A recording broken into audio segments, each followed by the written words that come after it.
Muy buenas tardes, estimados estudiantes. Vamos a desarrollar los temas del cerebro, la subcorteza cerebral y la corteza cerebral. En esta clase vamos a tener como objetivos identificar las partes del sistema límbico. Es importante que reconozcan cada función que tiene el sistema límbico y también identificar los lóbulos cerebrales con sus funciones respectivas de cada lóbulo, ¿no? Para poder diferenciar también los hemisferios cerebrales. Bien, cuando se habla de la subcorteza cerebral, hablamos del sistema límbico que está constituido por estructuras como la amígdala, el hipocampo y el hipotálamo. Estas participan de manera consistente en actividades como es el aprendizaje y la conducta emocional. Sobre todo cuando se habla del hipocampo, se hace referencia a una estructura que nos permite la retención de la información reciente. Una lesión en el hipocampo podría provocar que una persona no recuerde información que de repente había escuchado recientemente. La amígdala es aquella estructura que regula, que rige el comportamiento emocional, sobre todo la memoria emocional. Si hemos tenido una experiencia traumática frente a un hecho, como puede ser un asalto, otro día cuando pasamos por ese lugar tenemos miedo, ¿no? Y justamente esa es la función de la amígdala, ¿no? Desencadenar esa respuesta de miedo frente a un estímulo, de repente que antes ha provocado en nosotros una experiencia traumática. También vamos a encontrar que el hipotálamo va a intervenir en las respuestas vegetativas de las respuestas emocionales.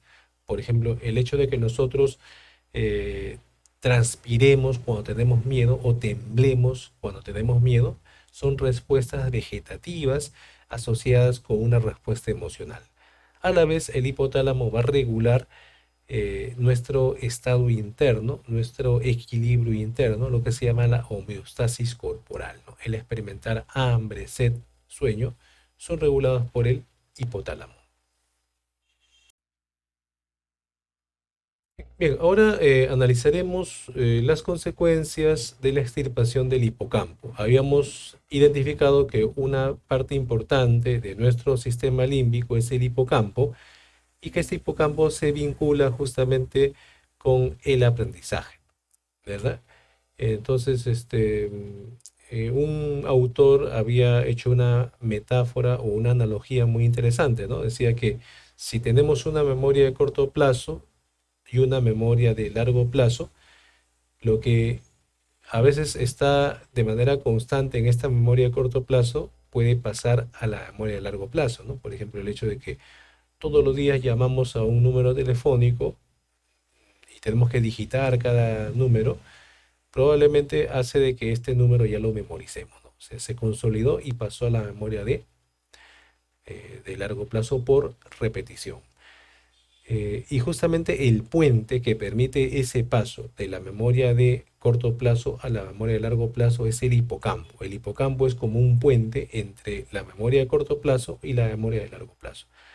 El hecho de que estemos repitiendo algo constantemente hace de que se consolide y pase a la memoria de largo plazo. Pero imagínate una persona que cada 10 segundos te pregunta por tu nombre, ¿no? ¿Cómo te llamas? Me llamo Daniel. Ah, ya muy bien. Pasa 10 segundos y ¿cómo te llamas? No, me llamo Daniel, ¿no? Y así cada 10 segundos te pregunta, ¿no? Entonces tú dices, me está bromeando y dices, no, lo que pasa es que él tiene un problema en el hipocampo, ¿no? Tuvo un tumor y cuando extirparon el tumor le dañaron el hipocampo. Ah, ya, por eso no recuerda, se olvida rápidamente después de cada 10 segundos, ¿no? Entonces, eso le pasó a Henry Molaison, más conocido en la historia de la neuropsicología como el caso HM. HM sufrió un accidente en bicicleta cuando tenía 9 años.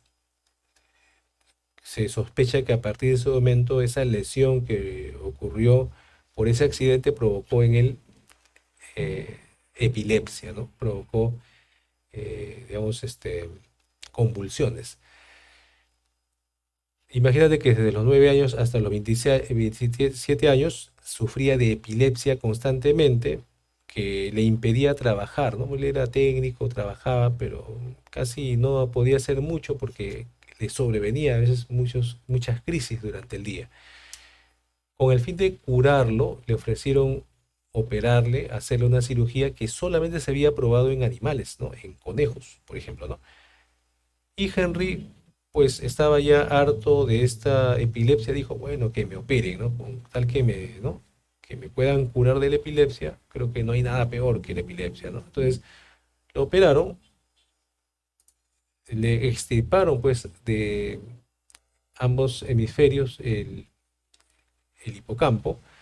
La cirugía fue un éxito, ¿no? Porque nunca más tuvo convulsiones epilépticas. Es más, su inteligencia aumentó de 104 a 118, ¿no? Y mantuvo todas sus facultades motoras, ¿no? Perceptivas, ¿verdad? O sea, no tuvo aparentemente mayor problema. Sin embargo, el efecto amnésico fue devastador, ¿verdad? Sufrió lo que viene a ser una amnesia anterógrada grave. ¿Qué es la amnesia anterógrada grave? De que él no pueda recordar nada a partir del momento en que sufrió la operación, ¿verdad? Este, su mamá contaba de que se habían trasladado a otro domicilio justo después de la cirugía que había padecido Henry y él nunca aprendió la ruta hacia su nuevo domicilio, por más que todos los días lo llevaban a ese domicilio, nunca aprendió. La madre cuenta de que él, por ejemplo, olvidaba el lugar donde se guardaban las cosas de uso común. A veces en casa guardamos las escobas en un lugar, los cepillos en otro lugar, ¿no? De repente eh, algunas herramientas como los alicates, ¿no? Los guardamos en un cajoncito especial y por más que él le habían indicado que estaba en ese cajón los alicates y él lo había utilizado más de 10 o 15 o 20 veces, siempre se lo olvidaba, ¿no? Su madre contaba de que él revisaba una revista a cada momento como si recién le hubiesen entregado esa revista, ¿no? O sea, agarraba la revista y lo comenzaba a hojear, lo dejaba, pasaba unos minutos, uy, una revista y lo volvía a leer, ¿no? Con la misma avidez, ¿no? Imagínate, nunca se aprendió el nombre del médico que lo atendía, este, y así, ¿no? Ocurrió que él pasaban los años y le preguntaban, ¿qué edad tienes? Tengo 27 años. Ahora mírate en el espejo, se veía pues distinto, ¿no? Y decía, ¿qué me ha pasado? Decía, ¿no? Pero como ese trauma aparentemente de verse en el espejo una vez que ya iba a otro lugar se olvidaba, ¿no? De lo que había visto, por lo tanto no era algo traumático para él, ¿no? Entonces imagínate ese daño que le provocaron a este caso llamado HM Henry Molaison.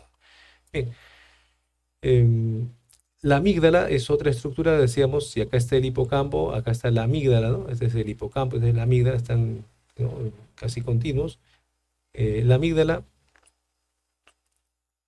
fue estudiada por estos médicos alemanes Kluber y Bucy con chimpancés, con monos, ¿no? Con monos. Monos muy agresivos, muy violentos, que fueron extirpados, ¿no? Experimentalmente de estas amígdalas y a partir de ese momento esos chimpancés, esos monos se volvieron muy tranquilos, muy ecuánimes, eh, muy fríos, ¿no? Y ya no tenían miedo a aquellas cosas que antes sí desencadenaban temor en ellos, ¿no? Por ejemplo, los monos tienen de manera innata un temor a las serpientes, ¿no? Después de esta cirugía, estos chimpancés, estos monos ya no tenían miedo a nada, ¿no? En seres humanos se ha podido constatar también que una lesión en esta zona de la amígdala puede provocar docilidad, placidez, tranquilidad, ¿no? Mucha ecuanimidad, indiferencia a estímulos externos como ruidos, balaceras, incluso hasta le pueden hincar el brazo y ellos siguen sin moverse, ¿no? Soportando el dolor. La hiperfagia, ¿no? Comienzan a comer cosas incluso que no son comestibles, papel, ¿no? Borradores, ¿no? Velas, o sea, son personas que les gusta experimentar y a veces se pueden morir, ¿no? Comiendo cosas que les hacen daño.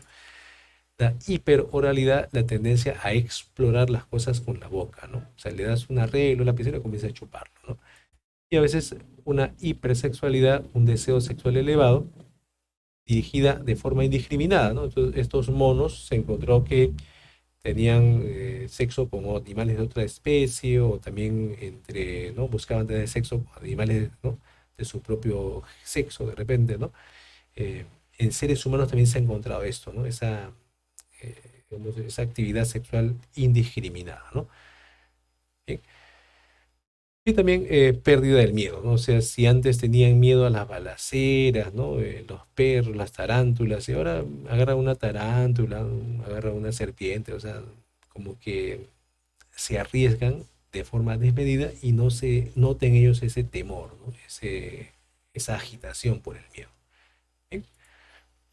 Ahora vamos a ver lo que viene a ser la corteza cerebral vinculada con los lóbulos, ¿no?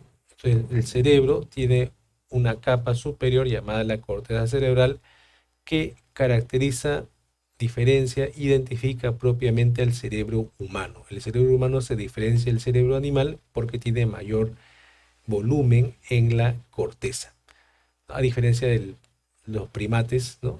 Que tienen menos proporción en la corteza, ¿no? Entonces, es la base de los procesos cognitivos superiores, ¿no? El pensar, el razonar, el inferir, que es la capacidad propiamente humana, ¿no? La capacidad para poder deducir, ¿no? Concluir, ¿no?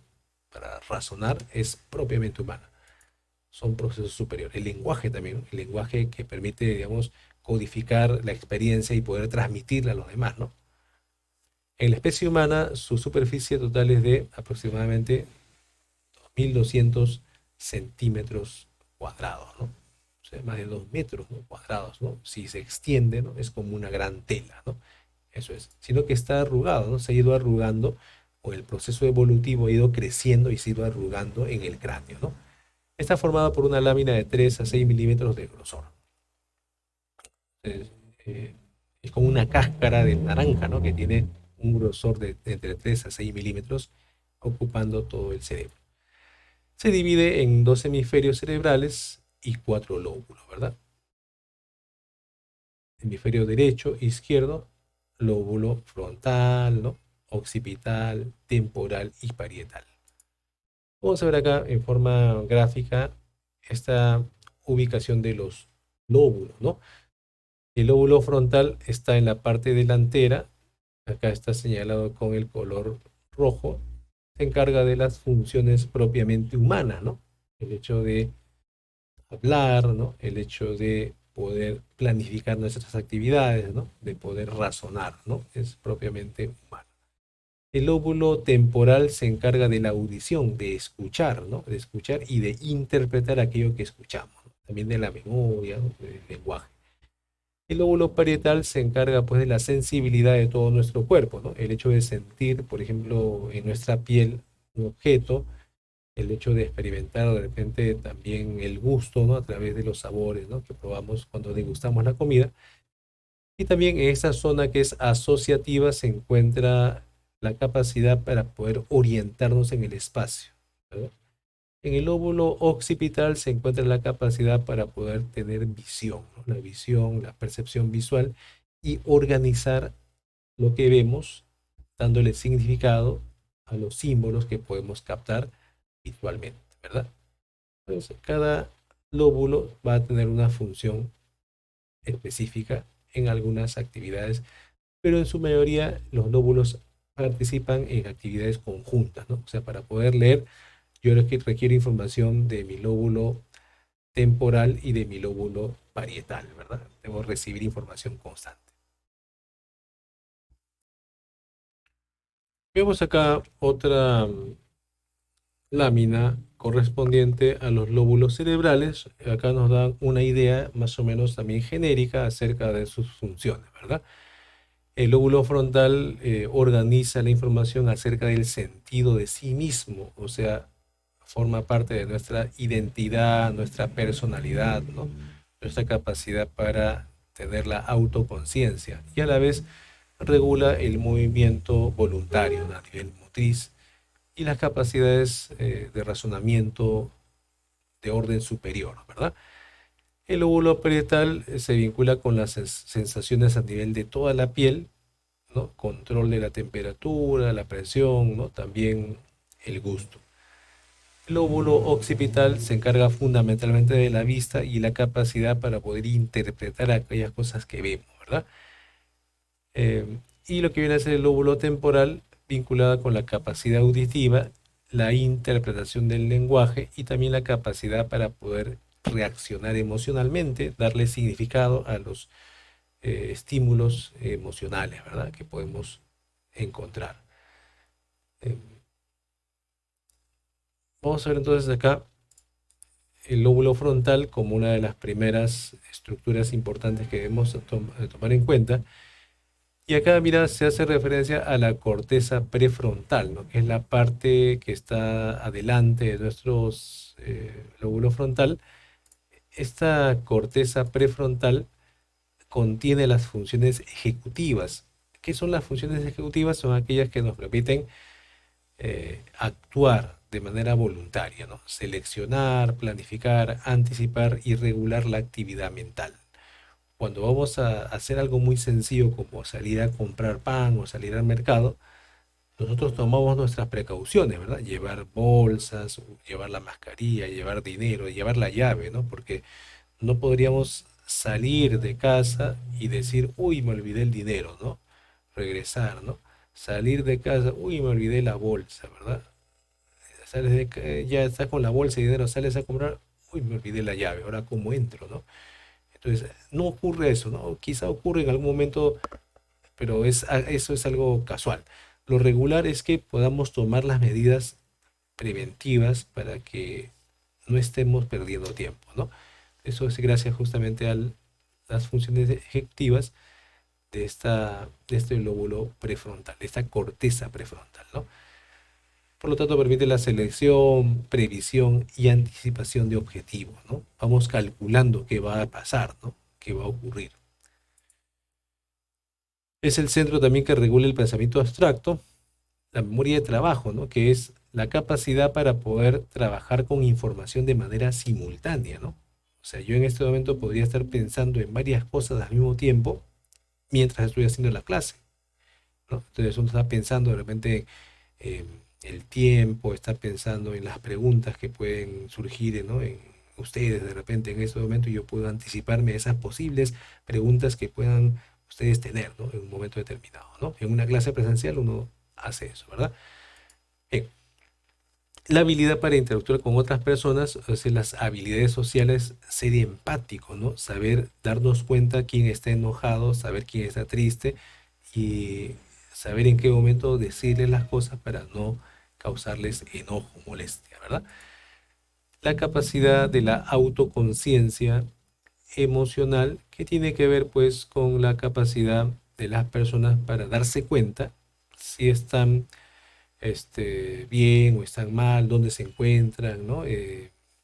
La capacidad para saber quiénes son, ¿no? Dónde están, eh, es justamente la conciencia de uno mismo, ¿verdad? Orientación en el tiempo, en el espacio, en la persona, ¿no? Quiénes somos, dónde estamos, qué tiempo es, más o menos, ¿verdad? Y la conciencia ética que hace referencia a la capacidad de darnos cuenta si nuestro comportamiento está siendo orientado por normas morales aceptadas, aceptables, o si estamos actuando bajo normas que son que transgreden quizá a los valores de la sociedad, ¿no? Entonces la conciencia ética es darnos cuenta que estamos actuando bien o estamos actuando mal. Eso es, ¿no? Bien, entonces si una persona, por ejemplo, sube al carro y hay un asiento libre y hay una persona mayor, lo usual es que, señor, tome asiento, ¿no? Hay un asiento libre, ¿no? Eso es lo éticamente moral, ¿no? Lo hecho correctamente, ¿no? Bien. El caso de Phineas Gage ilustra un accidente que dañó justamente el área prefrontal, que daña la corteza prefrontal. Este sujeto llamado Phineas Gage, por un accidente, ¿no? En la construcción de un ferrocarril, la dinamita que estaba, digamos, trabajando, estaba movilizando, estaba utilizando, una chispa hace de que detone y justamente una varilla que él tenía sostenida y se incrusta por su pómulo y sale por su cabeza. De tal manera que su cráneo queda perforado, ¿no? Dañando el lóbulo prefrontal, dañando el área prefrontal, ¿no? La corteza prefrontal. Eh, Aparentemente él no sufrió mayores problemas a nivel de capacidad motriz, ¿no? Siguió caminando, escribiendo, leyendo, haciendo cálculos matemáticos, o sea, aparentemente estaba bien. Sin embargo, se dieron cuenta de que su personalidad cambió radicalmente, se volvió grosero, insistente, terco, ¿no? Era imposible razonar racionalmente con él, ¿no? Por lo tanto, lo despiden del trabajo y le dan un dinero y se gasta el dinero en cosas inservibles, ¿no? O sea, una persona que no podía planificar su dinero. Tuvo serias dificultades para pensar de manera racional, perdió su habilidad para planificar, ¿no? Y terminó despedido, ¿no? Como una persona pues que no podía obtener un trabajo serio, ¿no? De manera constante. Bien, este lóbulo frontal tiene otra zona que se llama la corteza motora, que es la zona que permite el movimiento voluntario, que lo tenemos acá, ¿no? Entonces, acá en esta zona se encuentra la capacidad para mover nuestra boca, nuestras mejillas, ¿no? De repente nuestra lengua, ¿no? Los gestos de la cara, ¿no? Las manos, ¿no? El movimiento de los brazos, ¿no? Las piernas, o sea, las caderas, todo lo que podemos mover voluntariamente está organizado en núcleos, en áreas que permiten ejecutar esos movimientos. Pero mira, vamos a encontrar un área muy importante, el área de Broca o el área de Broca, ¿no? Que es el área que permite la articulación de la palabra, ¿no? Paul Broca era un médico que encontró un paciente que solamente decía da, ta, ta, ta, y no decía más. Cuando muere el paciente, Paul Broca le hace la autopsia y encuentra que en esta zona había una cicatriz, ¿no? De una lesión que ya había cicatrizado y por esa razón, Paul Broca dijo, ay, así este paciente no hablaba, era por la lesión en esta zona, y le puso la zona de la articulación de la palabra o la articulación del lenguaje, ¿no? Eh, y como después de este descubrimiento que hace Paul Broca, se constata en varias investigaciones, varias personas que sufrían ese mismo problema, que tenían lesiones en esa región, se le dio el nombre, se bautizó esta área como el área de Broca, ¿no? Porque fue el primero que descubrió esta zona. Bien, el área de Exner o de Exner viene a ser aquella área que permite la escritura, ¿no? Los movimientos armoniosos de las manos para poder escribir, ¿no? Una persona con un daño en el área de Exner perdería esa capacidad para poder escribir, ¿no? Correctamente. Bien. Entonces vamos a ver acá las definiciones. La corteza motora responsable del movimiento voluntario, ¿no? La programación de actividades motoras voluntarias. El área de Broca o de Broca es responsable de coordinar los movimientos de la laringe, faringe y órganos respiratorios para expresarnos oralmente, para hablar correctamente. Eh, no siempre va a provocar que una persona deje de hablar, ¿no? Puede ser que una persona hable, pero tenga problemas para articular algunos fonemas. Eso también puede ocurrir con una lesión en el área de Broca. El área de Exner o de Exner recibe información continua de la mano, de los dedos, para el control de la escritura, ¿no? Es muy importante tomar en cuenta el área de Exner. ¿Eh? Vamos a hablar ahora del lóbulo parietal, ¿no? El lóbulo parietal, que está acá señalado con el color amarillo, es aquella área que se va a encargar justamente de la sensibilidad de todo nuestro cuerpo, ¿no? Si estimulan esta zona del cerebro, la persona va a experimentar de repente por ahí un escozor en el labio, en la cara, en la nariz, ¿no? En la mano, en los brazos, en el codo, en el hombro, en las caderas. O sea, acá se encuentra toda la zona que permite la sensibilidad corporal. Una lesión en alguna parte de esta región podría provocar la insensibilidad de esa parte del cuerpo, ¿no? Imagínate que se da en este lugar más o menos por acá y la persona pierde la sensibilidad en las manos, ¿no? Por más que toque un objeto no lo puede reconocer, por ejemplo, ¿no? Eso podría ocurrir. Bien, pero también en el lóbulo parietal se va a organizar la información que permite nuestro esquema corporal, saber cuál es nuestra mano derecha, nuestra mano izquierda, saber cuál es nuestro tobillo, nuestras rodillas, ¿no? Las partes del cuerpo. Ese esquema corporal se organiza justamente en el lóbulo parietal. También se organizará la orientación espacial, ¿no? La capacidad para poder orientarnos en el espacio, ¿no? Decimos, podemos traducir, ¿no? Digamos, una experiencia determinada en indicaciones para llegar a un lugar, ¿no? Por ejemplo, has ido a la farmacia, sí, dime, ¿cómo hago para llegar a la farmacia? Ah, ya, mira, sales de la casa, vas hacia la izquierda, media cuadra, volteas, 3 cuadras a la derecha, luego dos a la izquierda. O sea, comenzamos nosotros a orientar a las personas a través de su esquema corporal en el espacio. La persona retiene y puede ir y llegar correctamente al lugar que le indicamos, ¿no?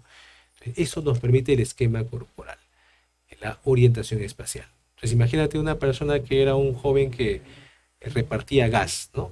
Balones de gas.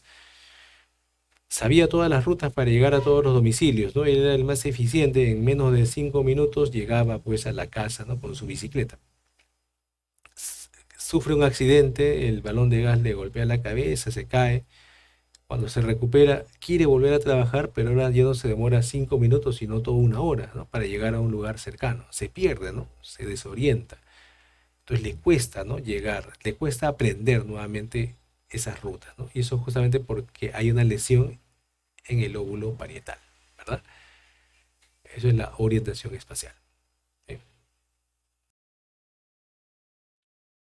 El lóbulo temporal va a ser aquella estructura, aquellas zonas que van a regular la audición, la capacidad para poder captar, ¿no? La información auditiva, también la capacidad para poder comprender aquello que escuchamos, ¿verdad? Vamos a encontrar acá la capacidad de la audición y la comprensión del lenguaje, ¿verdad? Eh, También en el lóbulo temporal se encuentran aquellas áreas que permiten la, el registro de la información histórica de la persona, controla pues nuestra memoria, ¿no? Si ustedes se dan cuenta, está vinculada, ¿no? Con la estructura llamada el hipocampo, ¿no? Y recuerdan esa metáfora que decíamos, que el hipocampo es el puente entre la memoria de corto plazo y la memoria de largo plazo. Justamente gracias a ese puente, la experiencia cotidiana se va registrando en el lóbulo temporal. Cualquier lesión en el lóbulo temporal podría provocar eh, problemas en la memoria de la persona, ¿verdad? También va a regular las emociones, ¿no? Va a controlar la expresión emocional a través de los símbolos, ¿no? Que puede despertar en nosotros una respuesta emocional, ¿no? Por ejemplo, una canción puede traernos alegría o tristeza, ¿verdad? Un olor, ¿no? Una colonia, un perfume puede también traernos nostalgia, ¿no? O quizá alegrarnos también, ¿no? De tal manera que el lóbulo temporal, sobre todo, va a tener una función muy importante con el área de la comprensión del lenguaje hablado, el área de Wernicke. Wernicke encontró pacientes que tenían lesionada esta área, eran pacientes que hablaban mucho, eran muy locuaces, pero no se entendían, ¿no? No había relaciones en las cosas que decían, porque ni ellos mismos entendían lo que hablaban. Y por más que uno trataba de establecer un diálogo con ellos te escuchaban parte de lo que tú decías y comenzaban a hablarte de cualquier cosa, ¿no? Entonces, como que son locuaces, habladores, pero en lo que ellos dicen no hay sentido, ¿no? Y también no establecen un diálogo, ¿no? Con la otra persona. Es la función del lóbulo temporal. Bien, vamos a encontrar también en el lóbulo occipital el lóbulo que nos permite justamente la capacidad para poder eh, captar, ¿no? Captar visualmente las señales, ¿no? Como puede ser, por ejemplo, eh, percibir, ¿no? Las letras, percibir los colores, interpretar las letras y poder leer, ¿no? Entonces, acá se encuentra el área de Yerin. El lóbulo occipital va a participar en forma conjunta con el lóbulo temporal y con el lóbulo parietal, ¿no? Para organizar espacialmente lo que se lee. Cuando leemos una palabra, leemos, por ejemplo, de izquierda a derecha, ¿verdad? Leemos las letras en función a forma, ¿no? La letra A es un pequeño círculo con un palito, un rabito hacia la derecha, ¿no? Entonces hay una organización espacial ahí, ¿no? Derecha, izquierda, arriba, abajo. Por lo tanto, el leer involucra la capacidad perceptiva, pero también organizar lo que leemos en el espacio. Y el área de Yeyerin se encontraría en la corteza del lóbulo occipital izquierdo, ¿no? Izquierda. Entonces, regula las funciones que favorecen la capacidad de leer, ¿no?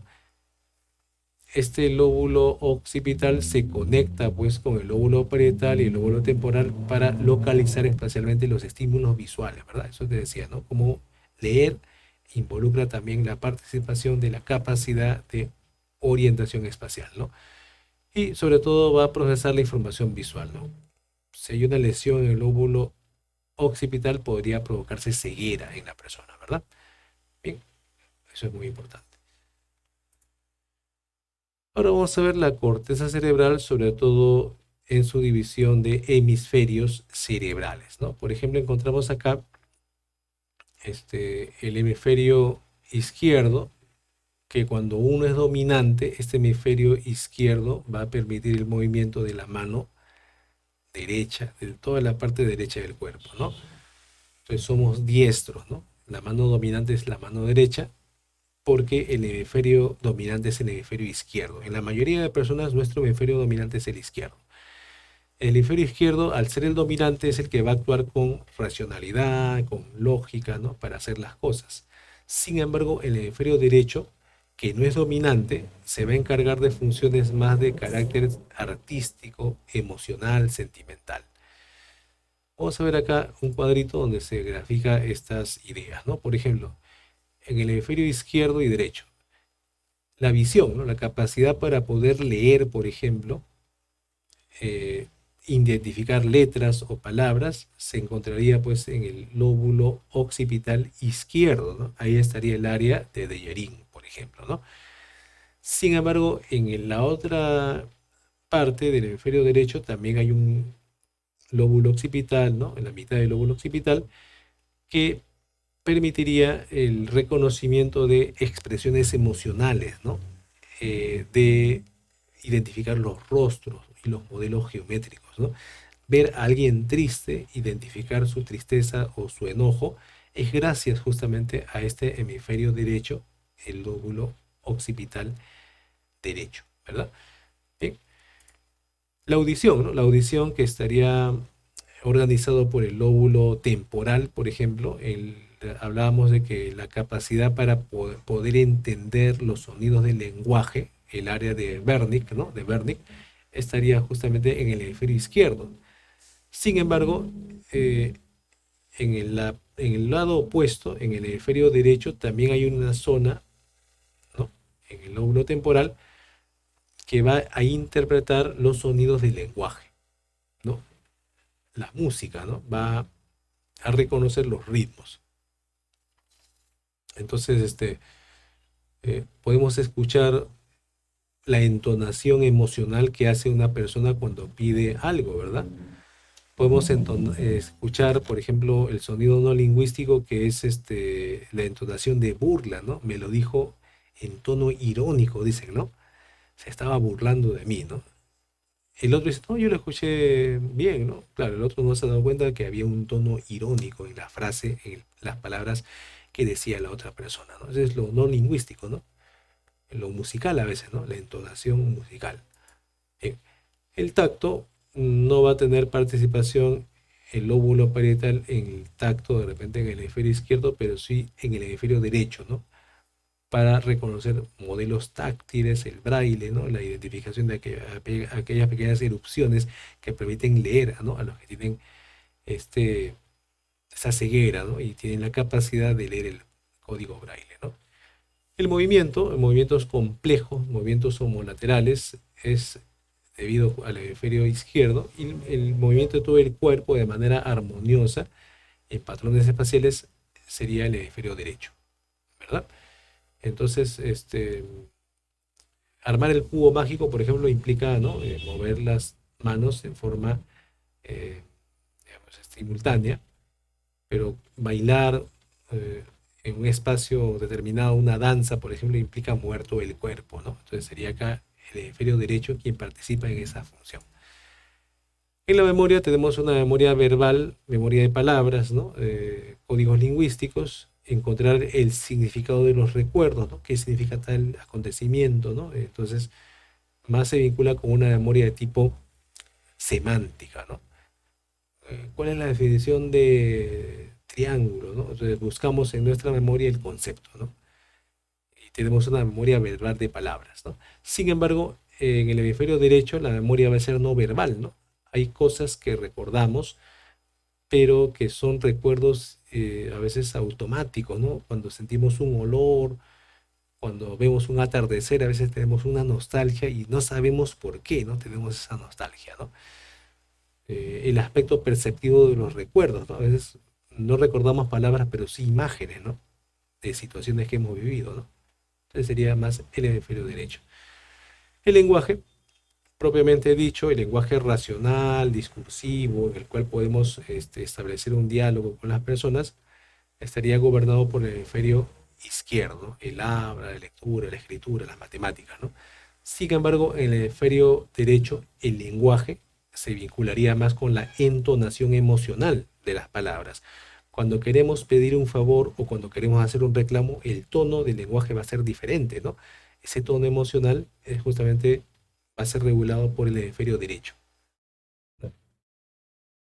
El- la capacidad espacial es propio del hemisferio derecho, la capacidad para percibir figuras planas en 3D, ¿no? Por ejemplo, alguna vez ustedes han tenido que leer un mapa en Google Maps y lo han captado tridimensionalmente y han podido llegar al lugar donde tenían como objetivo, sí, ¿no? Porque tienen esa capacidad de rotar el mapa mentalmente y hacer llegar más rápido, ¿no? Cortando distancias, ¿no? De repente, ¿no? Es la rotación mental de formas, ¿no? Los arquitectos, ¿no? Las personas que trabajan de repente con dibujo manejan esto bastante, ¿no? La geometría, ¿no? La dirección, la distancia de los objetos, ¿no? Cálculo de distancias, direcciones, justamente tiene que ver con el hemisferio derecho, básicamente. Muy bien, esos son los principales conceptos para esta práctica. Ahora vamos a desarrollar justamente el solucionario de la práctica dirigida. Muy buenas tardes.